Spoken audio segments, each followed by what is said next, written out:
বিশ্ব পরিবেশ দিবসে ঝিনাইদহ ক্যাডেট কলেজে বৃক্ষরোপণ কর্মসূচি পালিত। সুলতানাল একরামের ভিডিও চিত্রে দেখুন বিস্তারিত।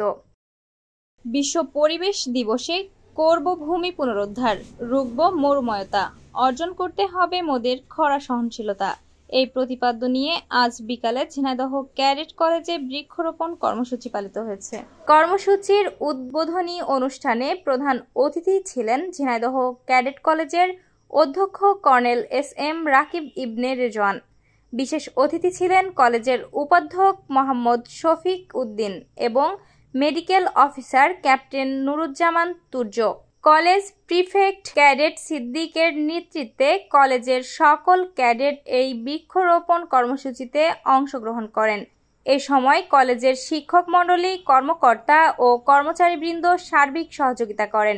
উদ্বোধনী অনুষ্ঠানে প্রধান অতিথি বলেন, বিশ্বের উষ্ণ জলবায়ু পৃথিবীকে হুমকির মধ্যে ফেলে দিয়েছে। এখনই যদি আমরা সচেতন না হই তাহলে এ পরিণতি ভয়াবহ হতে পারে। তিনি ক্যাডেটদের উদ্দেশ্যে বলেন, আজকের এই বৃক্ষরোপণ কর্মসূচিতে অংশগ্রহণ করা প্রত্যেক ক্যাডেট নিজ নিজ পরিবেশে বৃক্ষরোপণ উদ্বুদ্ধ হবে। তিনি বলেন, বিশ্ব পরিবেশ দিবসের যে প্রতিপাদ্য গ্রহণ করা হয়েছে তা সময় উপযোগী এবং কার্যকর। আমাদের প্রত্যেককে নিজ নিজ দায়িত্বে পরিবেশের ভারসাম্য রক্ষায় এগিয়ে আসতে হবে। কর্মসূচির অংশ হিসেবে ক্যাডেট কলেজ প্রাঙ্গণে প্রায় 1000 ফলদ ও বনজ গাছের চারা রোপণ করা হয়।